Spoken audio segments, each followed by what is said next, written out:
ఎమ్మెల్యేకి తెలియకుండా తెలుగుదేశం వాళ్ళు మా మీదకి వస్తారా అని ఆయన చెప్తాడు.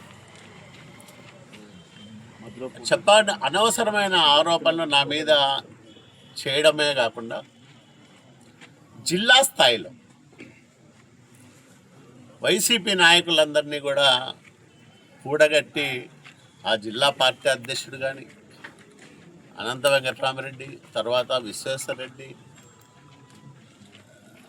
చాలామంది అందరూ వెళ్ళి శివరామరెడ్డి ఎమ్మెల్సీ అందరూ వెళ్ళి నా మీద కంప్లైంట్ చేసి ఇక్కడ ఏదో అంతా జరిగిపోతూ ఉంది, లేనిపోతుందంతా అని తప్పుడు ఫిర్యాదులు చేశారు. నేను నా మానాన నేనేదో పని చేసుకుంటూ పోతా అంటే నన్నెందుకు వీళ్ళు లక్ష్యంగా చేసుకొని అనవసరమైన దుష్ప్రచారం చేస్తున్నారని నాకు అనిపించింది. నిన్ననే చెప్పా, స్వేచ్ఛగా ప్రశాంతంగా ఎన్నిక జరుగుతుంది.